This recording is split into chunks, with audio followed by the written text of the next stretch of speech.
Hey, folks, welcome back to the Land Fixer podcast. I'm your host, Logan Swanson. And today we got Rooster Vance. Everybody knows him, nobody likes him. Here he Nah, is. I'm trying to fix that reputation. People think I'm, some crazy some bitch from Texas, baby.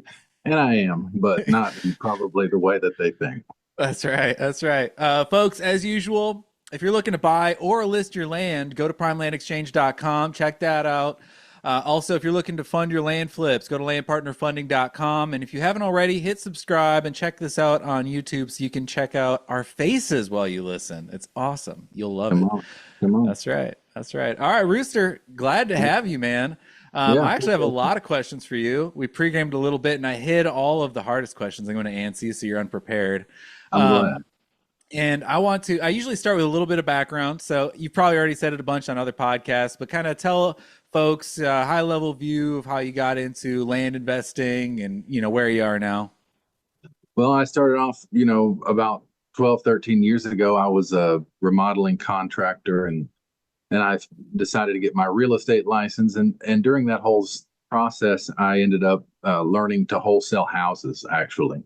And so I pretty much I got my real estate license and but didn't really use it. I just became a wholesaler and held my license. And after a few years of wholesaling, I started flipping some houses because I had my little remodeling company. And we did that for years, and then I went through some changes in life and divorce and those things and decided that houses weren't my path anymore. Seen some guys doing really well in land around 2020, 2021. And so that's when I made my switch into land. And for me, I grew up on, around my grandpa's farm and my dad's hunting ranch and things like that. So land was something I already understood really well, right? And so it took me about a week to transition from wholesaling houses to land, and so it's been great. At first, I kind of added land to the mix. I didn't just jump ship on houses. I just kind of slowly over a year or so, kind of faded the houses out more to land, but actually, I'm still doing some houses again too. So I just think that having land, in your arsenal and understanding land is great for every investor. We shouldn't just kind of be boxed into one class of real estate. And land is really easy for anybody to learn, and it's kind of the foundation of every real estate transaction, right? There's Mhm. land involved in everything, right? That's right. Yeah, that's what I was saying. I'm like, land is the foundation of real estate. It's really hard to go wrong. So if you can understand the even not all of land, but whatever your market, the area you want to specialize in, the product, whatever it might be, Mm-hmm. you're going to have a long career ahead of you, and Yeah, we're experiencing, I think we were talking a little bit earlier, we're kind of in a dip, or hopefully coming out of a dip right now in yeah. land.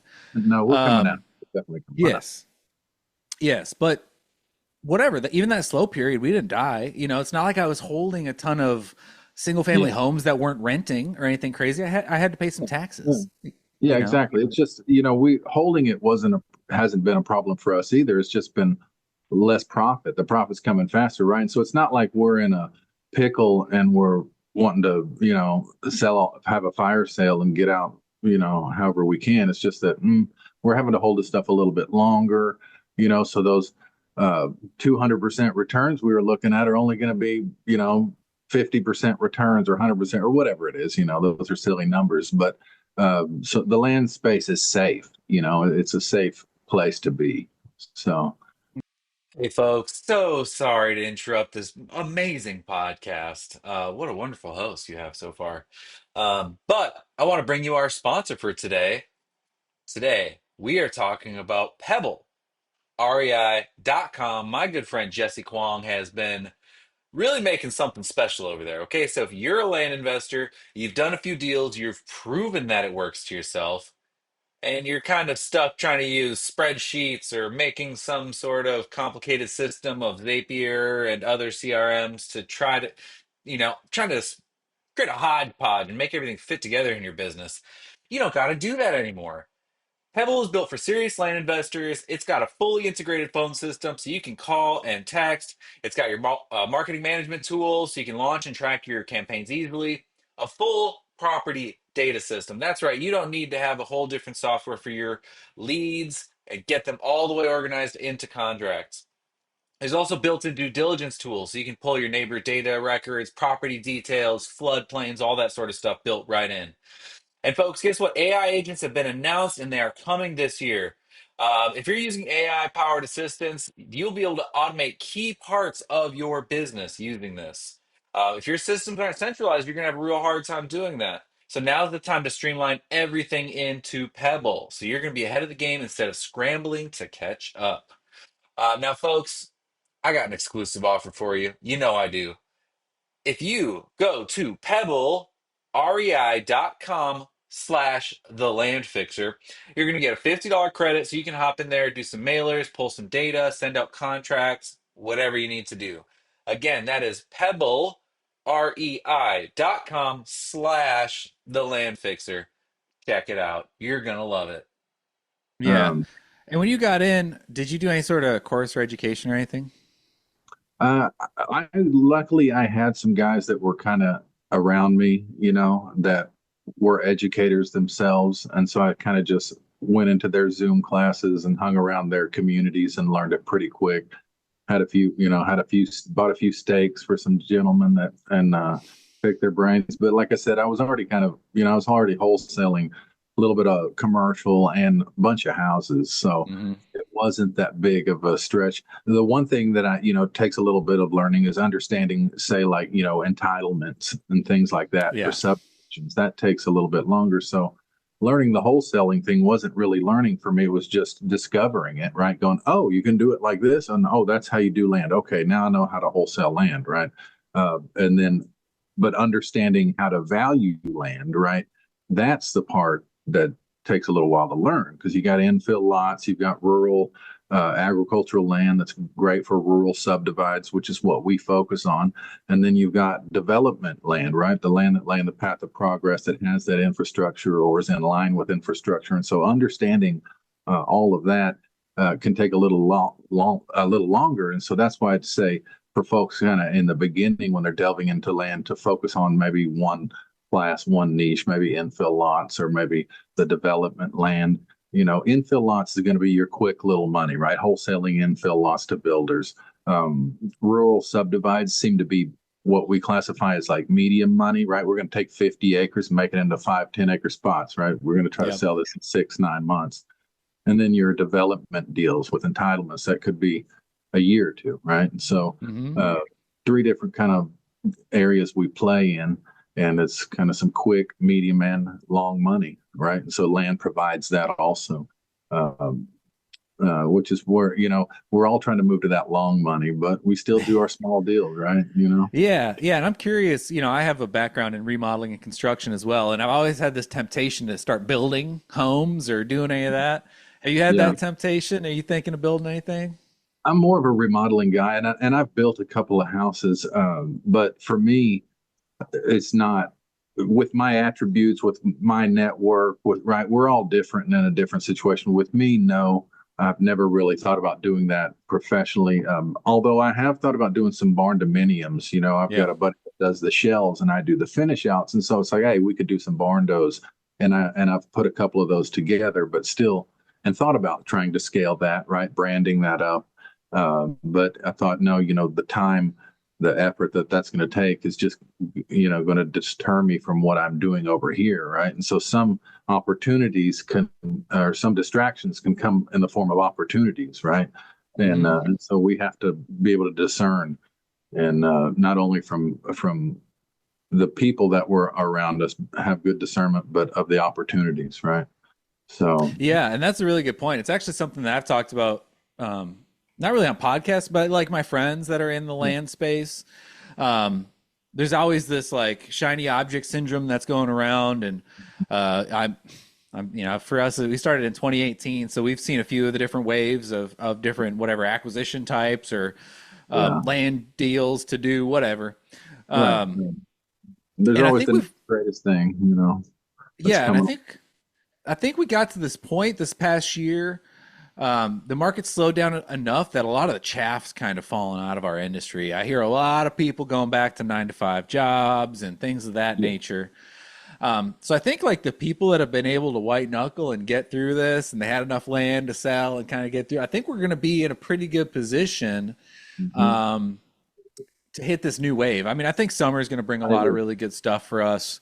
Um, but The yes, fact, that it's a roller coaster, right? The market is all, it's like the stock market. It's up and down, but if you back way up, it's always going up, right? And so it's about staying the distance. And so the fly by nighters always come and go. And so the great thing about pushing through the down markets and it's getting to the upside is that if you can push through to that upside where it starts to swing up again, you look behind you and most of the competition's gone and you're there in stage and your business is ready to go and ready to scale up. And so it's those businesses that, and I know this from experience, from having, when I did it in the beginning and we hit a downtrend and I pulled back, went back to remodeling, and then it went crazy and I'm like, shit, I got to go get back in it. And so it's one of those things where you just got the people that can push through and stick to it, stick to your guns, and get through the hard times. Y'all are gonna eat the best when it starts to turn back up. yeah, So, and I think there's something to be said for folks like yourself that, and I'd like you to tell us more about this, but like early on, you focused on a brand identity, right? And I think people who understand the necessity of a brand identity understand the necessity of like a 10-year or 20-year mhm. business trajectory. Those Yeah, are the yeah. folks that will be in it for a long time. The folks that I see struggling a lot that are like calling me saying, I don't know what's going on. Their Hmm. company is just Joe Schmo Land Company, and they don't. All they're doing is bouncing county to county. They're not putting down roots. They're not specializing in anything. Right. Whereas It's you just came in, you're right feel. away on a new platform. I saw you on TikTok first, I think. So tell us about how you like decided a brand identity, what channels you were going to pursue it, and has that paid off for you? It paid off. When I first started, here's what happened. It's like I was on social media a little bit, right? And I knew that I wanted, and I was capable of coaching and mentoring. Like I'd wholesaled hundreds of houses at that point, and I had people that I mentored, right? And but I knew I was going to switch to land, and I had was living out on a horse ranch at the time, and and I was engaged to a woman that was a horse trainer, right? And so horse don't and horse women, that's a whole nother Oh podcast, yeah. guys. Y'all might know. But anyway, so I all I did was I was out there on the ranch all the time and I had a ton of production value around me. All right.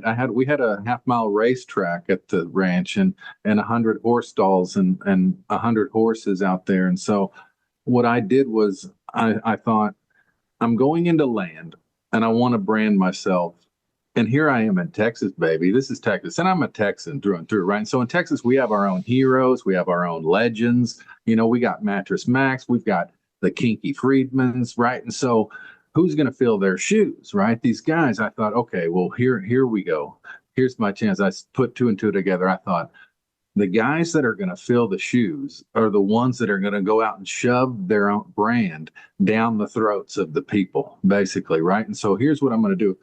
Land fits perfectly with me just stepping back into my roots and just leaving my cowboy hat on instead of wearing my ball cap like I had been the last 10 years. But, I mean, it's, and so I just went back to my roots. I'm from the country. I shed the whole Austin yuppie look, which I admit at one point I had like really kind of almost stepped into, but I was raising babies, I was working in the city, right? But that was another one of those things where this is kind of part of my branding and stepping back out as Rooster Vance was kind of a part of a healing journey for me, right? After the Sure. divorce and all, my life kind of didn't go the way it wanted. And so I went and I lost a bunch of weight. I got in shape again, right? I'm 40 years old and that midlife crisis coming down. And a very influential man once told me, he said, Alan, that's when I was Alan still, right? He said, every man's got to reinvent himself one or two times in their life, right? And so the guy that told me that was Ray Wiley Hubbard, the Texas songwriter. And and I was in the music business for a while back before I was contracting. I had been a musician and managed some Texas country artists, and I was Parker McCollum's first manager. 10, 12 years ago, he was my last client before he blew up. And so he inspired me to kind of create a character as if I was, a musician still, right? And so I'm Hmm. like, okay, here I am. And so I took all of that and thought I'm going to do a personal brand. I'm going to be the brand myself. I want to make myself be the Mattress Mac of Texas land, right? And so I'm going to start. We're going to do a little giveaway. And here next year, we're going to start doing a giveaway every year because, just that whole Mr. Beast giveaway thing he That's proved right. that you right spread around money. And I thought, okay, last year we're going to do a giveaway, 5 acres out in West Texas, something we're paying 10, 12 grand for. And the video where we announced it, got 9 million views. And I picked up 350,000 followers from that one video. Right.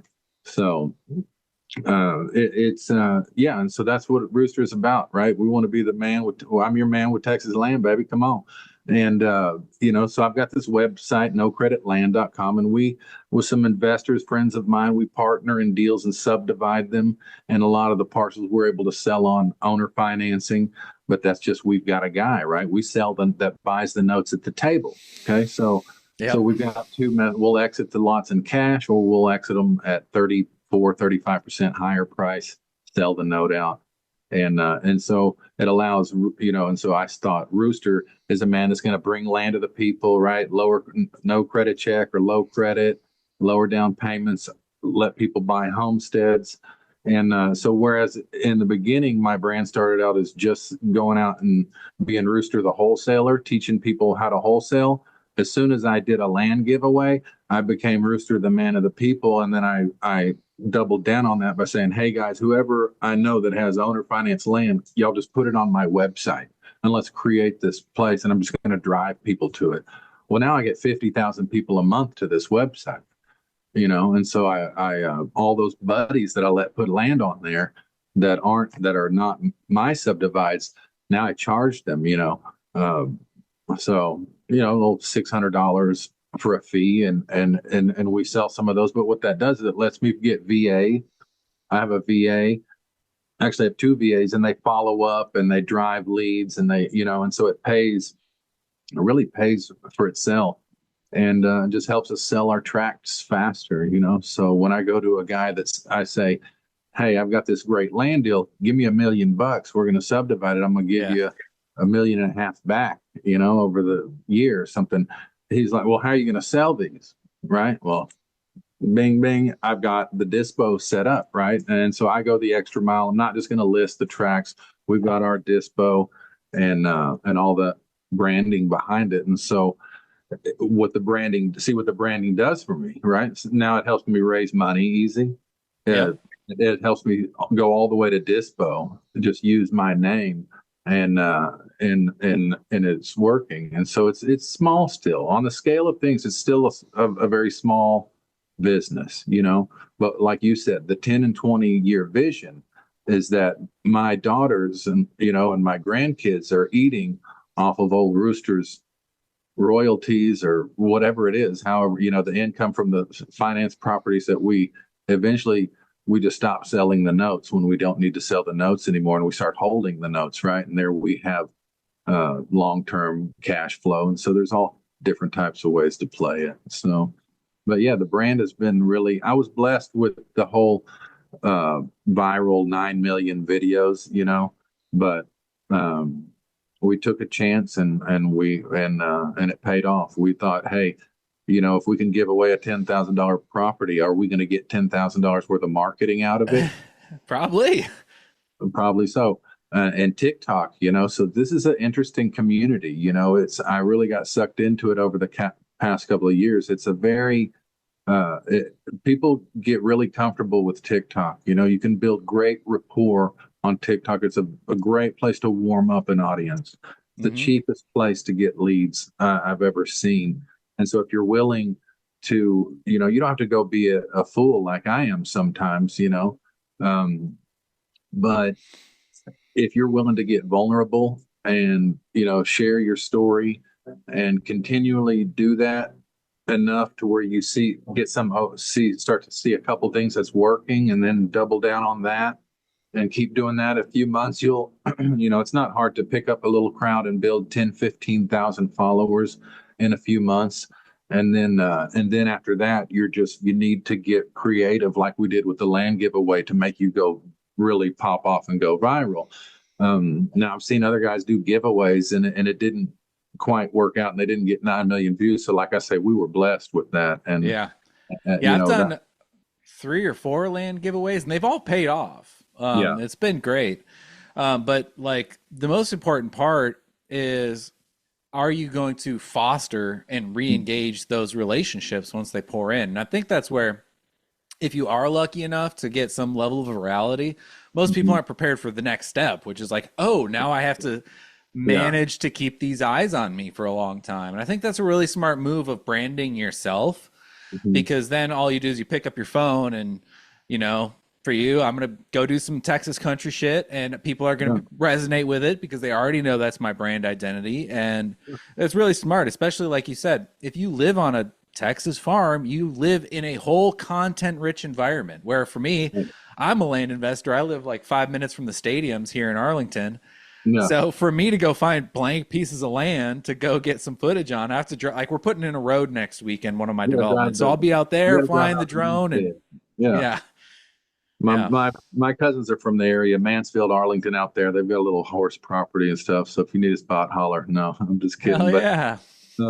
But yeah, if I'm ever in the area, I'll definitely holler, man. We got to get a steak up there and for Arlington or something sometime. But yeah, the whole you got to use what you have, right? Like I saw the production value there, and here's another thing, guys. Like I was a musician and a songwriter, right? And I was in the music business, and so I have before I went on TikTok acting silly. Many years of my life I've been on stage and I've sung to hundreds and thousands of people or played, music in front of them. And then I also worked in television production. When I was 19, I moved to LA. My country ass moved to LA and I got a job. I walked into a bar down there and got a job as a doorman. And then that night, like the second night I worked there, they had a rap party for MTV and VH1. And the producer walked in there and liked my shirt. I had some band shirt on. And the next day I started as a production assistant at MTV. And this was in the year 1999. And so I was in LA for 2 years as a PA, as a young redneck. And I drove a jacked up diesel Dodge, and I would get it. The roof was scraped up from driving it into parking garages, in LA.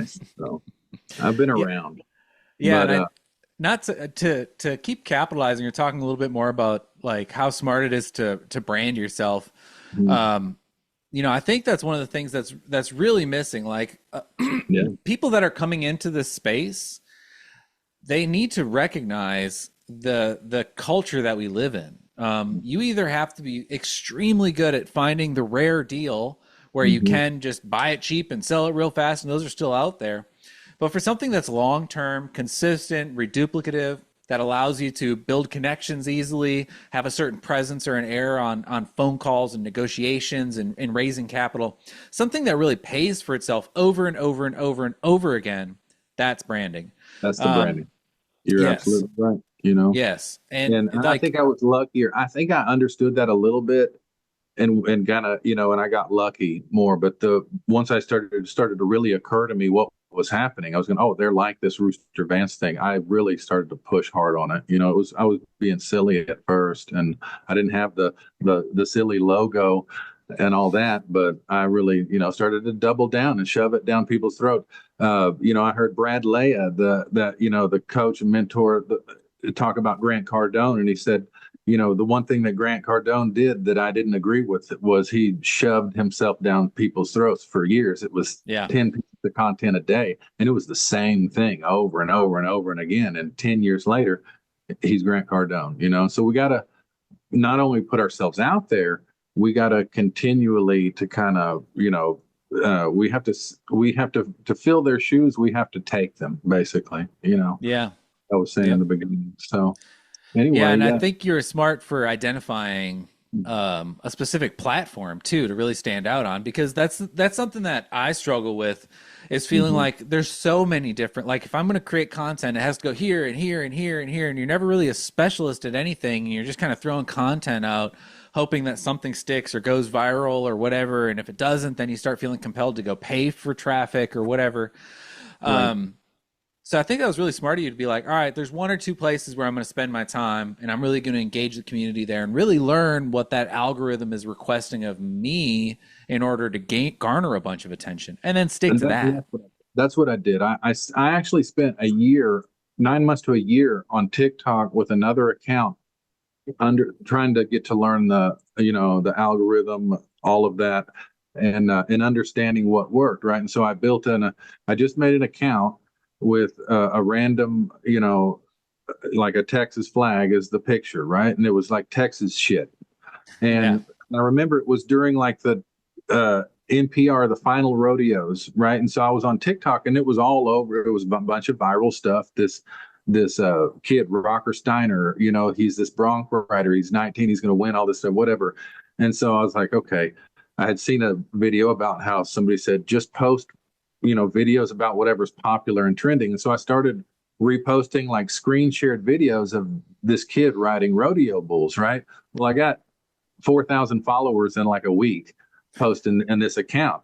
And so then I was like, all right, I kept doing that. It got up to 10,000 followers. So then I just wiped all the videos and rebranded the account, but now it has 10,000 followers and I can go live on it. Yep.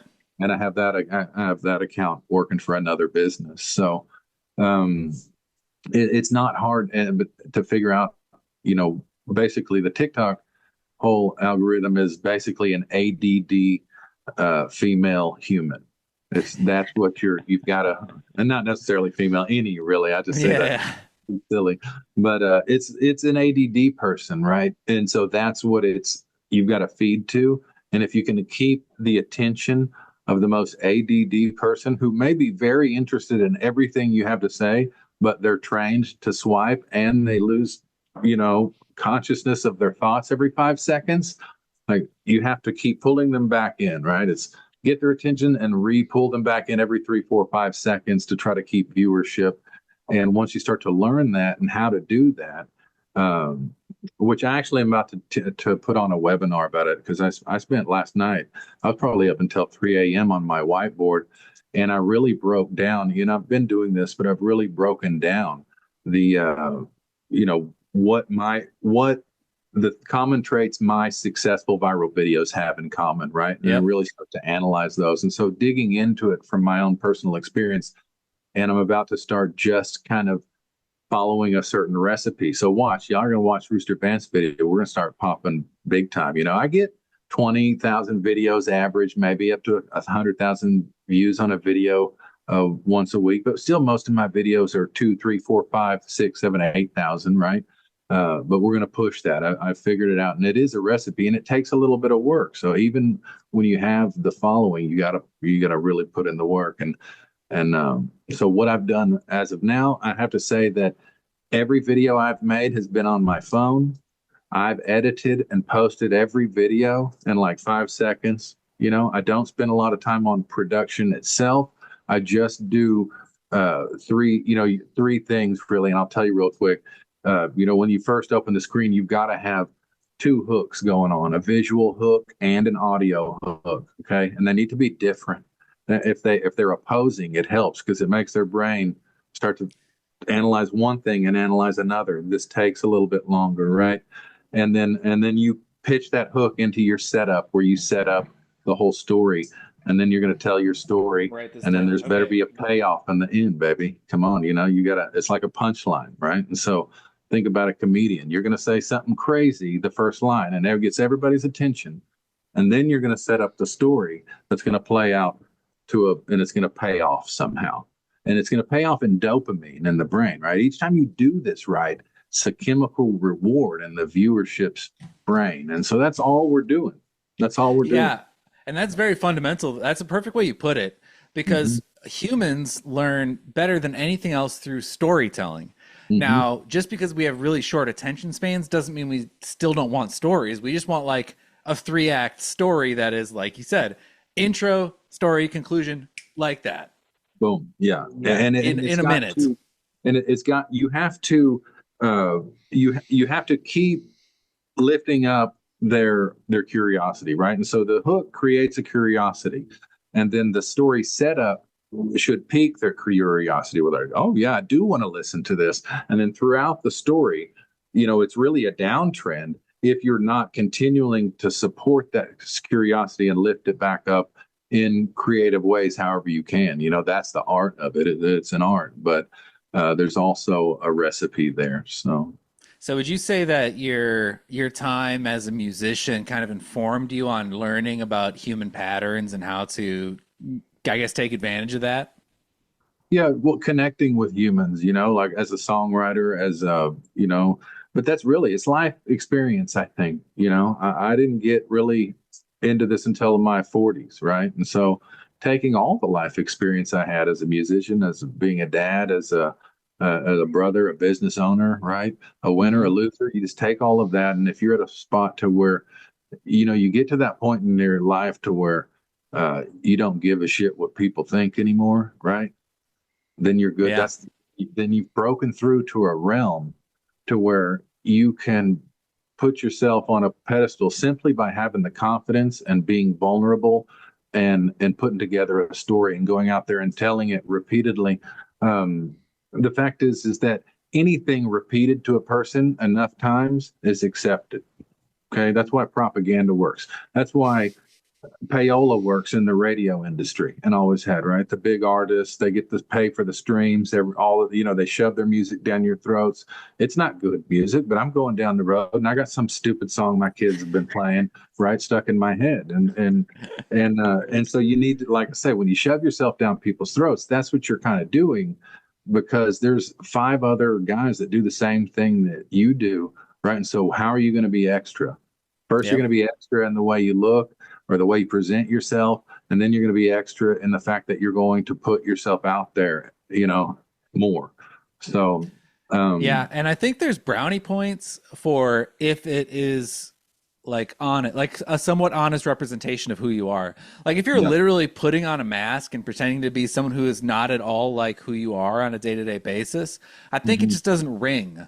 honestly. And humans still have this like narrative perception where they're like, if someone's being dishonest with me, um, whether they're actually lying to me, they could actually be telling me something, but acting as if they're like, we can see that for some reason. It's like the same way we recognize AI, even if it's Mhm. really good AI, is still AI. There's this Mhm. there's this part of us that's like, I can't trust this person if it's not an original representation, or at least a somewhat original representation of who they are. And so Um, that's exactly why, and I've said that lifestyle content is the number one way to sell, right? yep. Lifestyle content, because when you want to buy a car, you can just go online and buy a car from a guy that lives at freaking cars. You want to buy a Mhm. horse, you're going to go online and you're going to see the guy. You can see his video, his whole life, his horses, right? And so that's the future. The future is that, look, networks are going away. Yeah. Networks are going away so much and it happens so quickly. It's house. And so now we see what the future is going to look like, right? We're scarcely, we're fumbling close to the what is that, idiocracy. Hmm. But if we do this right, then we have true transparency in government, uh, as much as we can, through the press, and a free press that's not swayed, because influencers, there's too many of them that you'd have to wrangle in. So, but people are getting their information in a very different way now, and they're going to continue to do that. And so, lifestyle content, to be there living it, is the way to sell it. And to build a brand around that, so that when you're tired of living it and you want to get your ass off TikTok, like Rooster will be here in a couple of years, that the brand continues to work for you, and that my agents or acquisition agents or dispo agents, whatever, can represent the brand well. Hmm. I'm probably going to go ahead and get licensed back again. I have a LLC and we have a broker that works for us. So I have a sponsored broker for my LLC that I own a part of, and that it's a loophole here, kind of in Texas, to where I'm able to still make money off of selling properties through the LLC that has a broker for it. But we're about to rebrand a realty, Ranch Lander Realty, build a team of land agents that understand wholesale and retail operations and are able Hmm. to get with their potential. We have so many leads, like so many leads.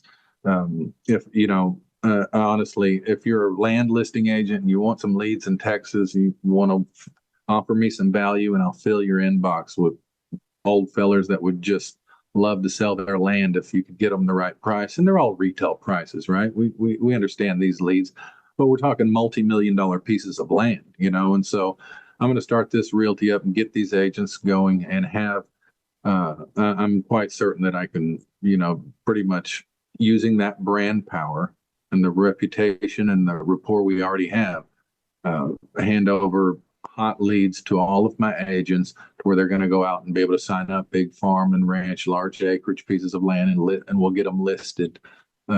So right now we do a little bit of novations, but big land tracts take a long time, and so novations, unless you have a really good spread, it's not going to work. And so right now it seems like if we can get a good enough spread, then we'll just close on it and subdivide it. So we haven't used a lot of novations on bigger deals, but it's definitely something we use. So, Yeah, but so I guess that kind of brings us back to land, right? And I have a couple more questions before we wrap here. We got about like 5, 10 more minutes. All right, so you're a Texas guy, right? I mean, you don't really operate outside of Texas.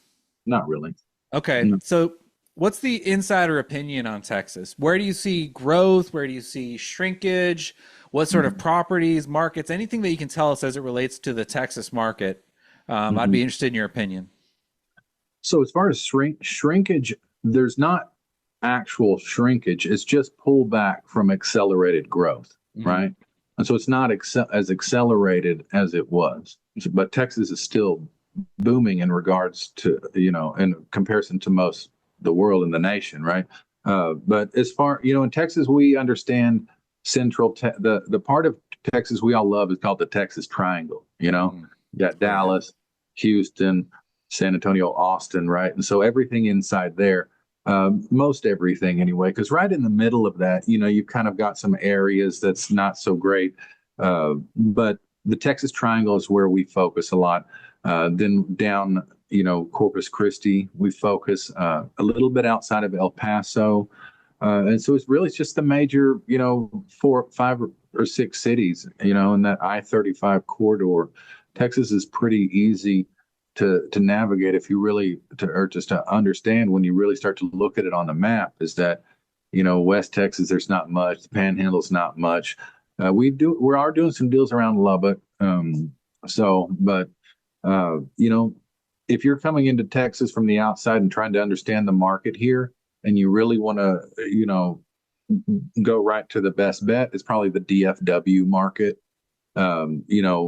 West north especially, but all around DFW, and I can get that from investor feedback and on my TikTok. I'll do a video, 100,000 views on it, 1,000 comments, and they're all asking, "Hey, do you have anything around DFW?" So I'll tell you right now, there's a lot of if you're looking where to dispo land, 5, 10 acre tracts, DFW is great, but also the valley and the border.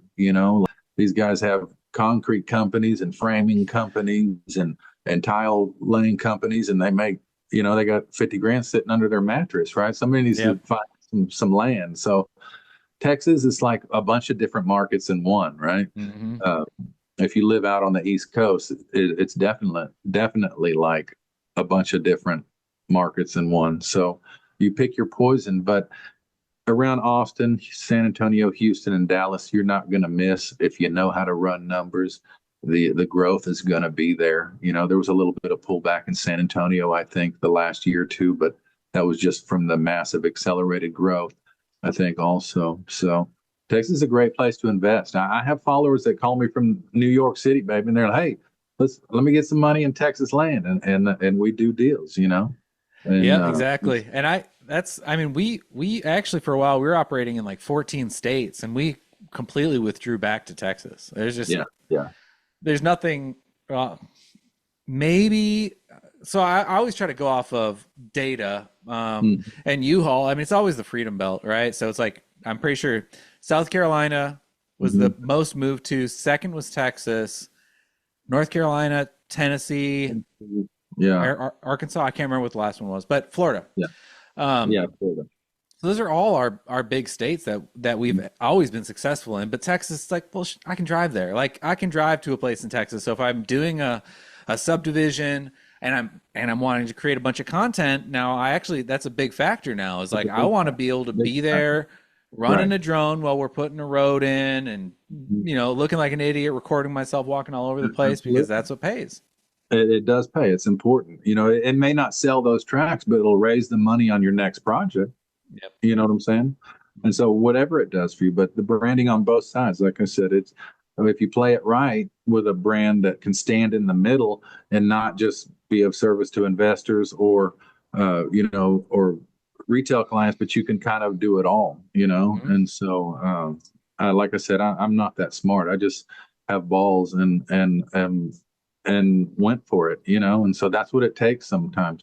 If there's super smart people out there wondering how the hell did this damn redneck rooster, how did it work out for him? Because I went out there and did it. I showed up and I kept showing up, And so I encourage y'all to get out and make content and be stupid and be silly and be vulnerable or be willing to embarrass yourself.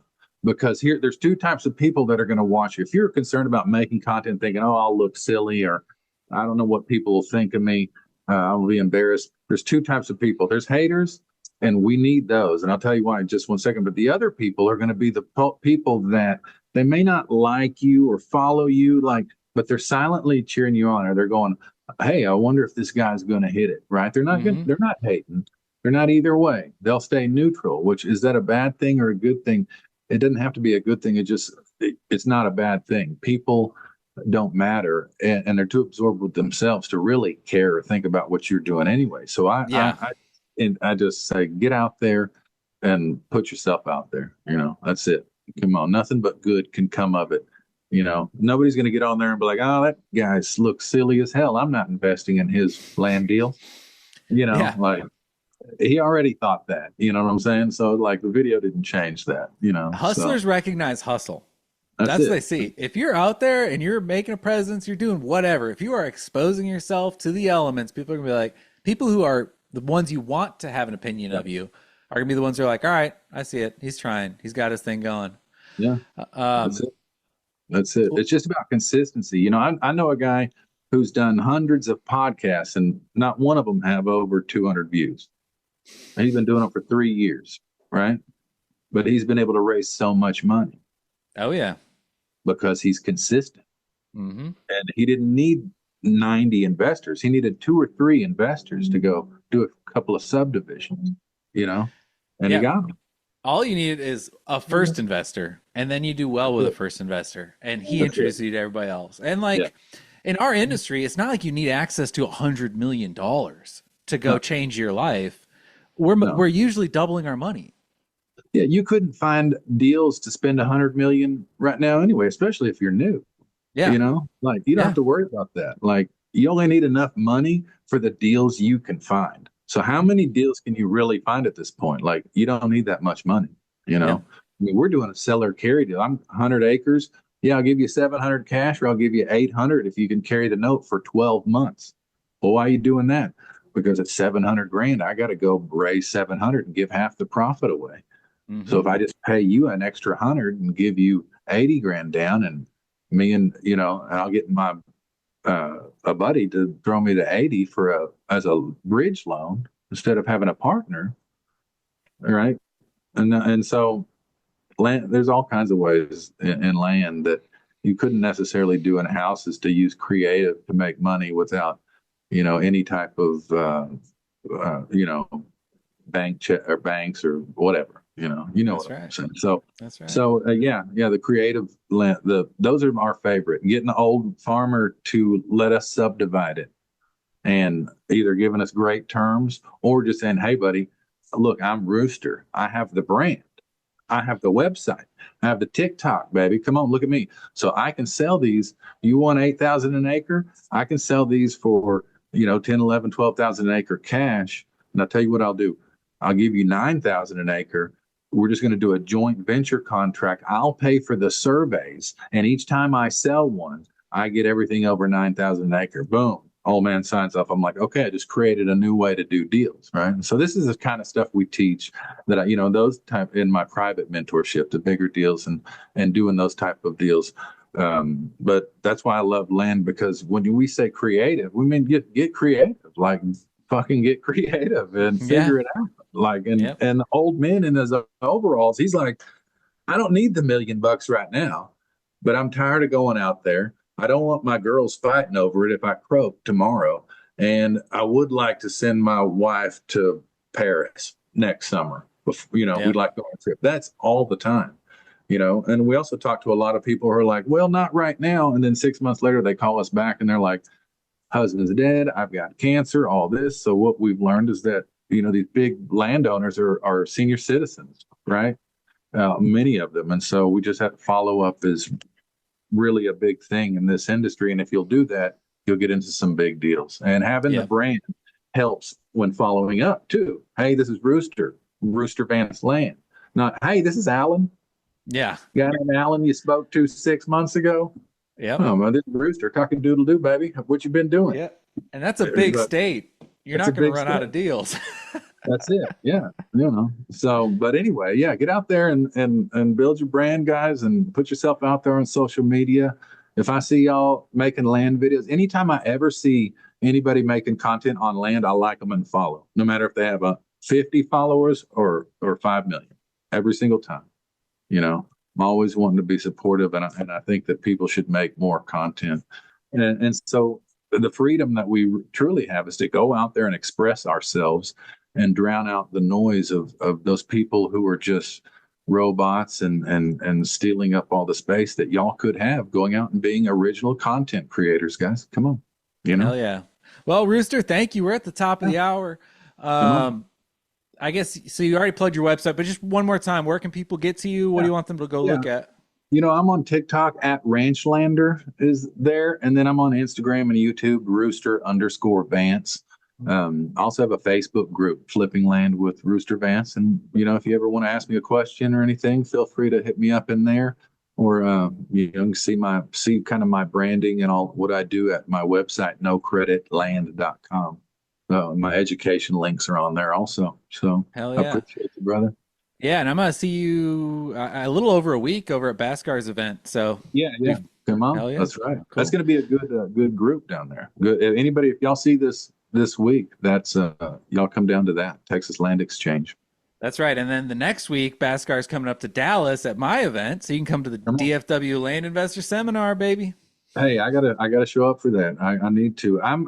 The last few months I've been kind of dug in over here. I've been changing a lot of things on the business and at the farm, so I got to get back out. Sun's shining again. It's springtime, so it's good. You got it. It feels good. Come on. All right, man. Well, folks, thank you for listening. Subscribe. Go check out all of Rooster Vance's stuff, and we'll see you on the next one. Cheers. Appreciate y'all. Have a good one.